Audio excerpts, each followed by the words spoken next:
Working a government job, was not, I'm not gonna say it wasn't rewarding, because I did get paid, but it was always on the back of my head, this is not what I'm supposed to be doing. But of course, your parents want you to, have a nice job coming out of college, and I just chose the route of that stable life. But eventually, in years, I would say I don't want to do this anymore. But God said it's not time yet.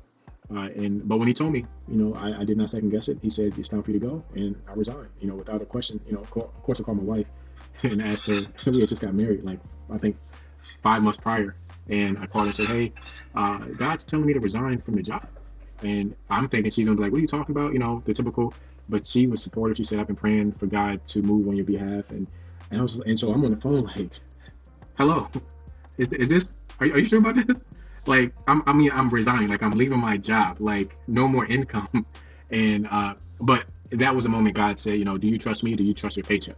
What's up, everybody? This is Abby here, and welcome to another episode of Modern Day Unicorns. I was about to say good morning because it is morning for me, so if I sound a little bit raspy, it's 6:06 a.m., but I'm appreciative of my friend Denton here, who has spent some time, who's going to spend some time with us to tell us more about himself. So, Denton, on this early / afternoon / evening for you, can you tell us more about yourself, who you are, where you're from, what you're doing? Most definitely. Thank you, Abby, for this opportunity. I am Denton Adams, birth name Adam Denton Smith. Denton is my pen name. I am originally from Washington, D.C., born and raised. I now live and reside in Los Angeles, California, hence the time difference. You're in the morning and I'm here, and the sun is setting. Um, but yeah, I am. I grew up in D.C. Went to a prestigious school in the area, Duke Ellington School of the Arts, where I found my passion to create a write and wanted to make films. Eventually went to film school in North Carolina, North Carolina School of the Arts, School of Filmmaking, majored in directing, and then worked for the federal government for about 10 years. During that time, I produced several feature and short films. And then I quit, left the job in 2015, and found myself in Los Angeles, and here I am. Been here. We just had our 4th year anniversary a couple weeks ago. So that's me, man. I'm happy to be here. I'm a man of God. I'm married, husband, father, and just alive and kicking, man. That's what's up. That's what's up. So, like, honestly, so Denton and I went to church together in the Maryland DMV area. And Yeah. so, hearing and knowing a little bit more about your story has been amazing and definitely has inspired my latest, leaps of faith, seeing you all pick up and go and pursue that those passions of yours is not something that you see every day around here, especially when you can access the individual. So I'm thankful for your example and leading yourself and also your family to an experience that's unknown, but having the faith in God to know that He's gonna work something out. You know what I'm saying? So the question that as you all moved to LA, what was your hope in transitioning? You said what was the hope? Yeah. Uh, you know, my move, our move to LA was God led completely. It was a faith piece, and the hope was to come out and to be a part of the entertainment industry the right way, and to build family and tribes out here, to execute and put out amazing content, content that would be inspirational, motivational, uplifting, and entertaining, but definitely to a point where we could present wholesome entertainment. And so that's really the drive for me, and that's why I don't put out a lot of content, unnecessarily. I'm very intentional about what I produce and what I create. So the hope was to be successful, because moving out to Los Angeles, not having family, everybody was back home in D.C., Maryland area. So to come out here was definitely a huge faith walk. But I'm grateful that I took this challenge and had my wife to support me in the endeavors, and our boys to be able to make that transition. And it wasn't an easy one, but we are elated that we made that decision. And that's amazing, and I really appreciate what you said with being intentional about the things that you're putting out.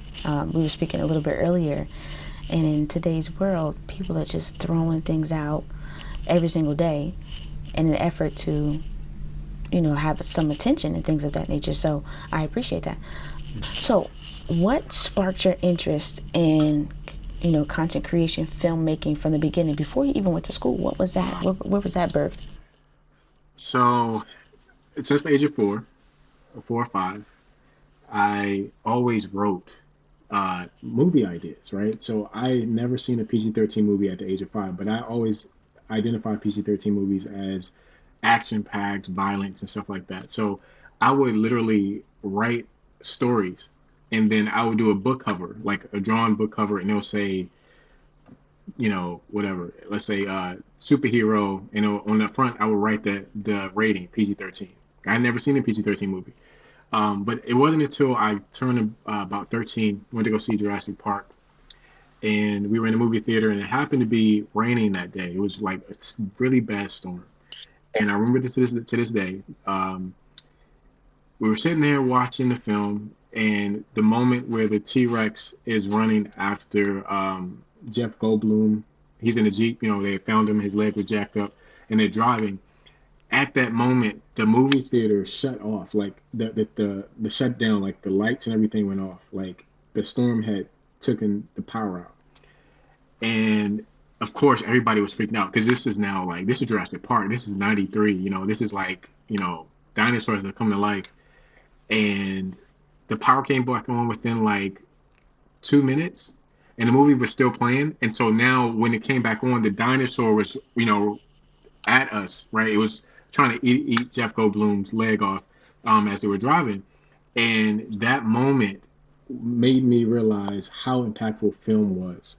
And I was like, this is exactly what I want to do for the rest of my life. I want to make projects that take people's breath away.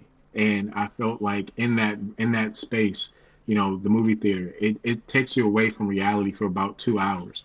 And that was the moment when I said, this is what I want to do. So from age 13 on, I told people, they were like, what do you want to do with your life? I want to be a filmmaker. I want to be a director, producer. And so that's really what it boiled down to. And it was, that was my passion, and has been since I was a kid. Um, so yeah. That's huge. That's huge. Not many people have that opportunity to decide at such a young age what they want to do. Hence, all of the people who are, just discovering super like things Right. throughout life. But that's dope. At the age of 13, you like, this is it. This is it. So that shaped pretty much your entire education from that time, since you had that decision going Mm-hmm. to Duke Ellington, going to film school, and Yeah. everything like that. So take us through, how did you go from, well, not necessarily how, because I'm sure it's not super easy, but you finished film school, but then you went and worked a government job. What was that like? Uh, you know, when in my last year of film school, uh, I was I decided to direct independent projects. I did 2 short films in my senior year that were outside of film school because I was like, well, you know what? I've been taught everything I need to know. Not everything, but I've been told the foundation of filmmaking. Learned every facet of it, and so I decided to produce 2 short films, which I did successfully with a team of filmmakers, young filmmakers out of film school. We were all of them were, I think, underclassmen for the most part. And when I graduated, a lot of my peers moved to Los Angeles. They were going to come out here to look for jobs, and a lot of them asked me, Denton, or Adam, what are you going to do? You're coming to LA. I said, no, I have a government job waiting for me in DC, which I did. And but what I decided to do was not focus primarily on the job and get bogged down with a 9 to 5, but I used that 9 to 5 to help me produce my projects on the outside. So uh, I was able to fund several independent shorts and features by working the government job, and it gave me a stability and a balance of work to take care of bills and life, and then it gave me the balance of being able to create, stories that, I had envisioned. And, we had several red carpet premieres in DC. And I grew a family, grew a tribe there who believed in what I was doing, and it became really successful. Um, and I enjoyed it, every moment of it. And working a government job, was not. I'm not gonna say it wasn't rewarding, because I did get paid, but it was always on the back of my head. This is not what I'm supposed to be doing, But of course, your parents want you to, have a nice job coming out of college, and I just chose the route of that stable life. But eventually, in years I would say I don't want to do this anymore. But God said it's not time yet. But when He told me, I did not second guess it. He said it's time for you to go, and I resigned. Without a question. Of course I called my wife and asked her. We had just got married, like I think 5 months prior, and I called her and said, "Hey, God's telling me to resign from the job." And I'm thinking she's gonna be like, "What are you talking about?" The typical. But she was supportive. She said, "I've been praying for God to move on your behalf," and so I'm on the phone like, "Hello, is this? Are you sure about this?" Like I'm resigning. Like I'm leaving my job. Like no more income. And but that was a moment God said, "Do you trust me? Do you trust your paycheck?" And me walking away from that really showed my faith with Him, because I didn't know what the future would hold. I didn't anticipate to move to Los Angeles when I left, but when I did, it all started making sense. It's not been an easy road, but following God, it's an easy choice, but it's not easy to follow Him when it comes down to these situations and trials and tribulations. But it's been rewarding, to say the least.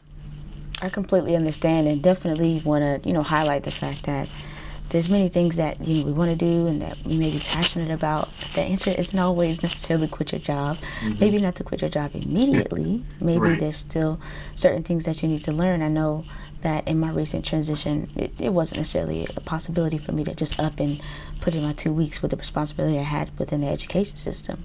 Right. But you have, with that, you have time to think about, like, should I really do this? Like, do I know what I'm signing? And being overseas, there's certain contracts where you get not only paid but you get housing.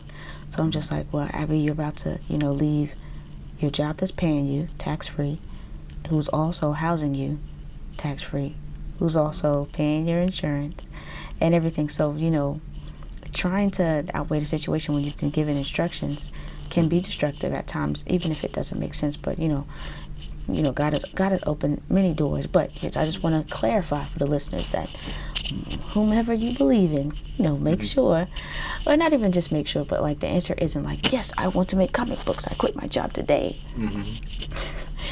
That's not always the answer. Like, Hmm. calm down, Hmm. um, and process your emotions as well, especially if it's an emotional one, because Yeah. like, I don't know what your job was like, but sometimes people's job environments can be a contributor of the anxiety that they have. Yeah. You Definitely. know? Definitely. And that was um I was a video producer for the government, and so I was able to utilize my skills, as a filmmaker to do that. But I had worked under several different micromanagers, several different individuals who didn't respect me, and it was hard. It really was. And it's corporate America, so I can't sugarcoat being an African American in corporate America is not easy at all. By any stretch of the imagination. What I did realize was, eventually, of course, I had to mature over time, because when you're young, you want things right now. You don't want things to happen right now. And I had to grow into understanding who I was and understanding my skill set, and then realizing that what I was doing internally, in the government as a video producer was the same skills I was using as a filmmaker. It was just a little different, constricted in the government, but outside I could do whatever I wanted. But I was still using the same softwares. Final Cut Pro at the time was still big. Eventually, years later, Adobe Pro, Premiere Pro became the thing, and I was using those at home, so I was able to still learn. And then I was getting training from the government job, right?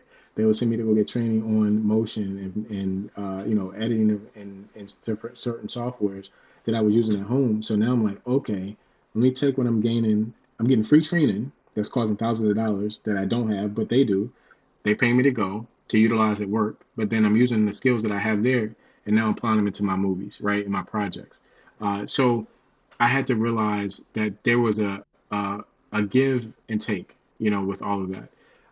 And eventually, yeah, I got bogged down with the anxiety and not being treated fairly, being passed over for promotion here, and it's not when I'm doing the work of two, three people, and there was one year, my last year that I was there, um, there was a senior level, colleague that I was working with. He was out for a year due to health reasons, and I was carrying his load and mine, and was keeping the office in track, intact with everything, intact with everything that we were doing, and never missed a beat.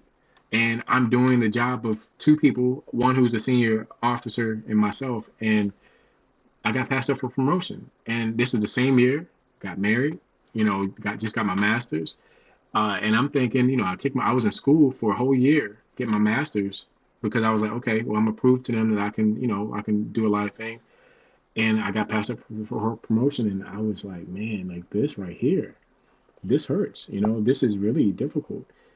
And eventually, like I said, when God told me to move, which was months later, He said you got to resign. Uh, it then gave me a sense of purpose even more, because now I wasn't doing things as a robotic, person to come into my job every day and do, the same old thing, whatever. It was now stepping out on faith, because that paycheck, and that's the thing, most people aren't going to leave their jobs to follow their passions, because you got bills, you got a family, so that paycheck every 2 weeks is stability, and to walk away from that is not an easy thing at all. And I realized, just like what you said earlier, is, you got to take emotion out of it, because people can do things out of emotion and then regret it, 5 minutes later. Oh, I should never have, burnt that bridge. But I was making a decision that was God ordained, that when that decision was made, I never looked back. I never regretted it. I never said, "Oh, I wish I had." Now, of course, when I don't have money, I'm like, "Dang, that job will come in handy right about now." Um, but the joy and the peace that I had after leaving, and the freedom to, you know, the sky is the limit, to do what I desire and not be bogged down and not be passed up for promotion. It's just a great feeling. And when I look back at it, I'm like, man, that was a really big move. I had family that didn't support it, and but the only family I needed to worry about was my wife and my boys. My wife said, "You're good." So that's really what helped. And I think that's the thing, especially in our artistry or whatever we do, whatever anybody does, is to have that support. You got to have the people that aren't going to be pessimistic, people who are going to be optimistic and inspirational and motivational about your dreams and your ambitions, and support you along the way, good and bad, challenging and not. So that's you know that's the best way I can explain it. Mm. Now, I want to unpack something that you said a little bit earlier, Sure. just to talk about the difference. The government job that you had was actually doing what you do, or what you essentially went to school for. Mm-hmm. Can you talk about the difference? I mean, you touched on it a little bit too, but people are like, well, you were doing what you wanted to do. Um, but like, what is the outside of like not doing what exactly you want, but essentially you left your job to do the exact same thing, just in a different way. Sure. The government, the jobs, the projects that I did, like as best as I can explain it. The videos were, training videos, videos that were, I could still be creative, but they were still, it still had to go through. It was almost like working for an ad agency or advertising agency. Like there were specific guidelines, and uh, I could only be creative, but so much, because it's corporate America, and corporate America is not the same thing as the studios out in Los Angeles, right? You can be creative. Marvel, when you think Marvel, the sky's the limit. Try doing that in the government, and you're not going to get that, right? So the government's way of doing things is a business. It's there's but the way they do things is sort of structured, and your creative juices, even designers and illustrators, they are still creative. They're still artists, but they're bogged down to do certain things, because You got to meet a certain standard, a certain scheme. There's a certain color palette that can be, those kind of things. So it's very, yeah, deadlines is very corporate. Um, so this, and then what I would say is the thing that's relatable is the skill set. The skill set of being able to shoot video is the same, whether I'm in the government or not, right? It's the same calibration, color monitors. It doesn't change. The lighting is the same. You're still using the same lights. You're still using the same software to edit. Uh, it's just the approach and the ability to not have to worry about, when I'm making my films, I don't have anybody looking over my shoulder and saying, what about this? What about that? Now, I'll still have a team to, look at it and give me their opinion, but then I can still make the final decision, right? Or my team can make the final decision, and it still can be creative. Wherefore, in the government, it's not that way. It's sort of, you know, I guess the best way I could say it's sort of anal. Like it's just very strict and very, by the book. And so when you go outside the box, you might get that look from people. Well, what is this? This is too creative. It's like we forget, we forget how to imagine in certain jobs. We forget what that is.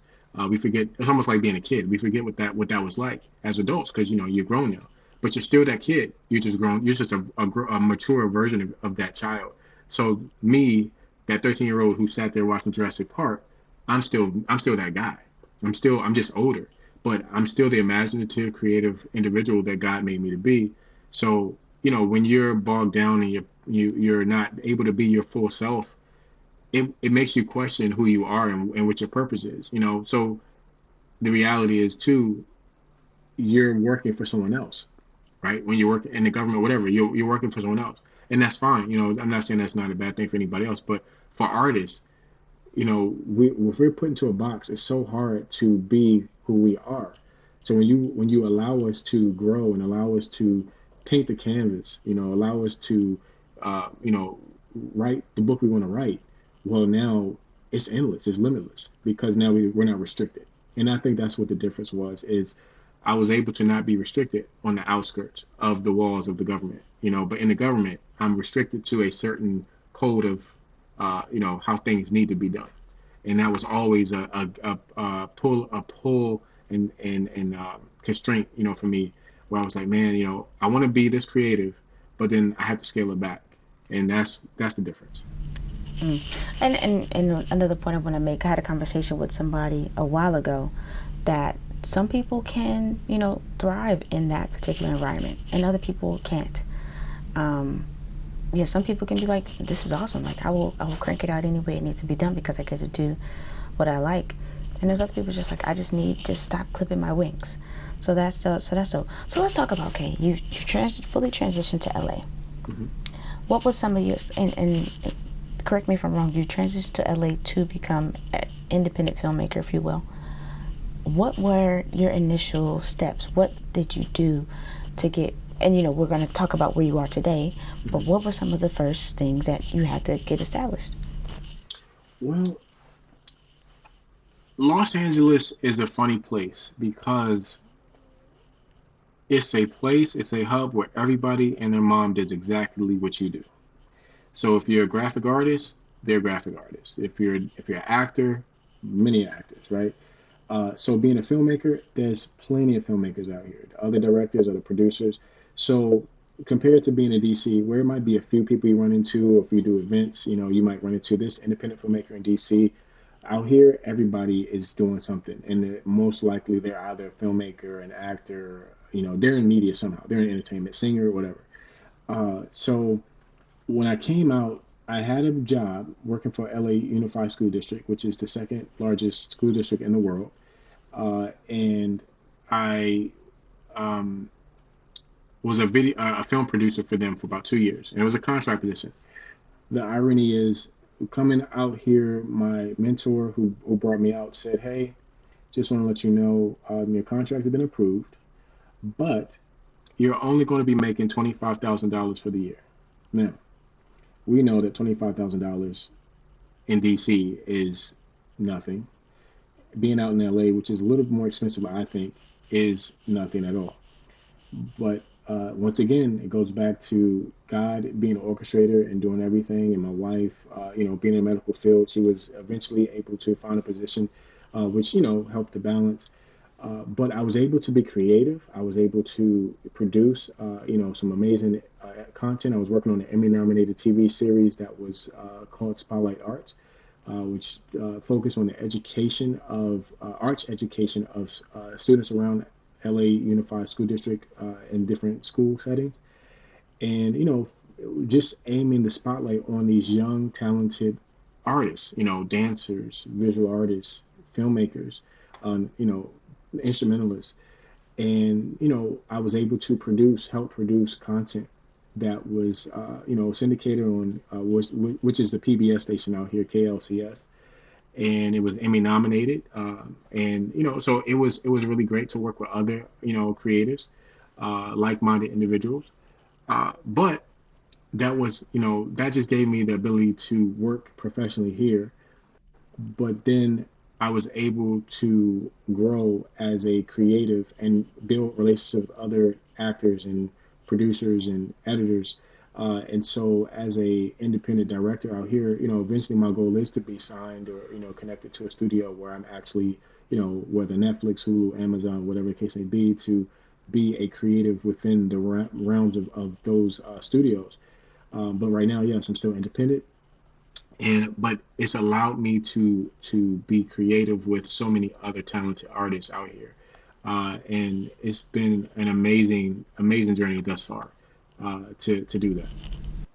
That's great. It's good to hear. And congratulations on all of that. Like, one Thank thing you. that I'm hearing is that when it comes down to it, there's a period in time where it's not all about the money. $25,000 is not sexy by any stretch of the imagination, especially when you have a family. But you Yeah. know when it comes down to, are you going to get the opportunities that you need? Are you going to be able to network and things like that? Sometimes a relationship is bigger than the kick out. Right. And a lot of things take time. So kudos to you, and shout out to Nina for for getting that done. Like, that's super dope. So what are you working on now? What have you been able to produce while you're out there, and what's coming up? So in 2019, I produced a short film. It was, or directed and produced, a short film entitled Quinoa. It's a comedy. We did really well, and it came out right before the pandemic started. So we had done well in the film festival circuit, and it was about 9 minute short film about a bachelor, a guy who uh, he's into technology, really heavy into it. And so he has this new platform or tool that he uses. It's almost like Alexa, but it's called Alex. And Alex, is this operating system that literally messes him up with his own relationship. He's literally trying to poke at the issues within his own relationship with his young lady, and it backfires. And it's a really great comedy. It was written by a good friend of mine, Rasan Wall, who's now in England, and he's studying acting. Uh, and so after Quinoa, I just started going back into writing and did a lot of screenwriting, a lot of owning my craft in the realm of you know writing different genres. I'm really into fantasy and science fiction. And so I haven't necessarily transitioned into that as far as directing and producing that film yet, which I'm getting to soon. But I've just been writing a lot of it. And, you know, I think most recently the project that I had, it's a passion project that we're in post production on now. It's called 846. And it was spawned after the death of George Floyd, Ahmaud Arbery, and Breonna Taylor. So this was, um, a protest film that I decided to create. God had given it to me last year, and because I wanted to get out there in the streets and protest, but it just wasn't smart. We had a pandemic going on, and I was just like, I need to find another way to do this in a a better way. And artistically, God was like, hey, write this, write these ideas. So what I did was, it's not a screenplay that I wrote for this one. I wrote log lines. So I wrote several log lines, and I then presented it to other directors who I knew. Some are actors, but for the most part, everybody's in different expertise level. But they're all good storytellers. And so I brought them together, and we all produced this anthology series. And so the film is a collection of 10 films, directed by 10 different directors, 5 women. I'm sorry, 4 women, four women, and one gentleman who represents the LGBTQIA community. So we call them 5 queens, and then the 5 kings. And so the 10 of us have produced films based off my ideas that I presented to them, and these 10 go in a chronological order from the death of George Floyd leading up to the insurrection at the Capitol. And it's literally 10 conversations dealing with, police brutality, social, injustice, police inequality towards African Americans. And it's told from different perspectives, from different minority groups, but primarily African American. So we've been in post for the last couple months now. Goal is to premiere it Juneteenth of next year, and addition to maybe some film festivals. But we definitely want to have a Los Angeles premiere next year. And so that's my biggest project that I am, in the currently finishing up now, and I'm excited about it because I think it's never been done before. Bringing a bunch of directors for one project, but I felt like this was the best way to protest in a positive manner, in a creative fashion. And that way, protests, they come and go nowadays, right? Something happens, people march, and then you don't hear anything. It's done into the next thing. And I wanted to do something that will live forever. So making a film that, once it comes into the world, it can't be undone. And so this is, it's an anthology film that's focusing on the realities of being Black in America for the most part, and it gives a sense of purpose. And for the most part, the theme is literally love. Love conquers all is sort of the theme of this piece, and hopefully it will resonate with those who it comes across. We just hope that it touches just one person and changes their mentality, and that's the goal, of That's 846. amazing. Thank you. That's awesome. That's awesome. I can't wait to hear more, to be able to view it myself. So Thank you. speaking of the pandemic, Yes.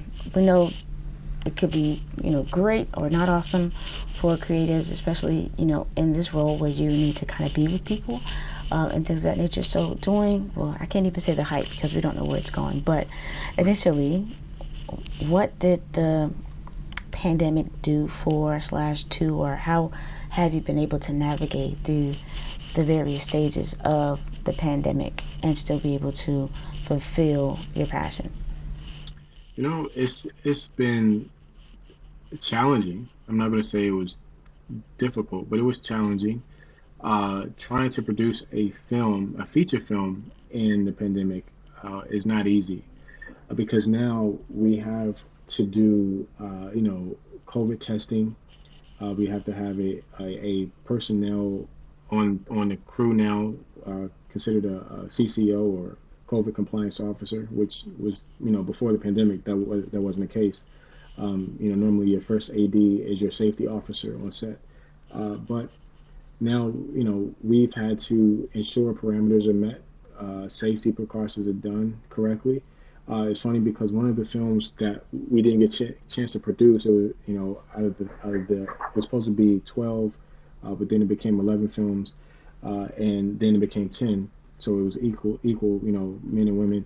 But the 11th film that was supposed to make it, was supposed to be, we had it everything, ready to go, and one of the actors on that project did not had not gotten her COVID test.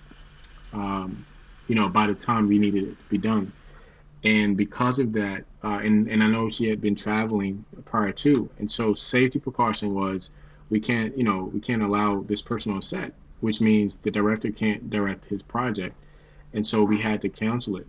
We had to, and because of the schedule, there was no way to reschedule and move it around. But that's the ramifications now of the pandemic is, if a person, a cast member, a crew member is, contracts COVID, the production might, probably have to get shut down until things, ramp back up. And so, it's just it was a lot of maneuvering for the most part to get around, but it works out, and as long as you're preparing and planning. And then even during the pandemic, it's more so, especially production. From my point of view, I think it's like you have your plan, and then you got to have your backup plan for whatever may arise. Because if somebody is sick, right? If somebody's test positive for COVID, you can't shoot now. Now you have to move your dates. Now you got to reschedule and see if the equipment and the people or personnel are available. So I think that was the most challenging. And um, it's been interesting. It has definitely been interesting, but it's not impossible. Studios are filming right now. They've gone back into production, I think, as of late last year. So it's just now it's just about being cautious and being proactive and executing and making sure that everybody is safe, which is primarily the goal anyway on set. But now with the pandemic, is even more extra caution. Um, but it's doable. It's not impossible. It's doable. Mm. So I want to thank you so far for everything that you shared up to this point, and I want to make sure that we continue to get those gems from you. So I want to ask, do you have 3 tips that Mhm. you would give to anybody looking to be in a similar position, or just 3 tips in general that you want to give to encourage our listeners? Sure. So I will break it down into 2 sections. One is spiritual. So I'm a man of faith, man of God. So I have to break this down. So the 3 C's in life for me: Christ, confidence, commitment. Still something I'm working on in my personal life. But keeping Christ first, being confident in what you're doing, and being committed. Right. So it's no point of doing anything if you're not committed. And then the carnal side, the everyday, not looking at the spiritual aspect, would be to do it. So whatever you want to do, write a book or whatever, just do it. And then study your craft. Learn from the people before you. Gain understanding, do the research, and then own it. Be passionate about it, because there's no point of doing something if you're not passionate about it. There's no point of doing it if you really don't truly believe in what you're doing. So those would be my tips. My 3 tips from both spiritual and carnal. That's amazing. That's amazing. Thank you so much for that. Keeping it short and sweet, because when it comes down to it, there's lots of work to be done, but it's not something that is super complicated. So I, Right. I love the Right. breakdown that you gave for that. So thank you so much. Now, I want to know, for everybody to hear and to follow. Tell us all of the places and spaces that we can follow, support you, places that we can see your previous work, places that we can look to see your future work. Awesome. So, Heartfelt Pictures. So, www.heartfeltpictures.com is our production company website. Some of our projects are on there. You can check out my production company there. I'm the CEO, co-founder. Anthony Sitnora is the VP of Heartfelt Pictures. You can find me on social media, of course, at Denton Adams. That's DentonAdams. It's Denton Adams. Our production company at Heartfelt Pictures, HeartfeltPictures. The film I told you about a few minutes ago, 846. You can find that on social media as well. That's at 00 period 08 period 46 movie. And then my new initiative is doing animation now. I'm telling stories and using animation, and it's on social media, and it's called Denton's Narratives. So it's at DENTONS underscore narratives, NARRATIVES. And we are I'm having a ball with that, and I'm just telling inspirational stories under a minute, with animation, and so it's been really incredible. It just started recently, so those are my things I'm doing, and yeah, I just thank you for this opportunity, Abby. I really do. This is pretty awesome. No, thank you. I thank you. And so with that, we want to thank you for everything that you have shared and looking forward to. Super, super proud of you, man. It's been awesome. So to all of our listeners, if you are a unicorn or you know somebody that's a unicorn that I can have a conversation with, please drop their information below. Shoot me a DM. Make sure you go and follow Denton and all the awesome things that he has going on in his life and with his family and with his production company. And we thank you for joining us today, and we'll see you next time.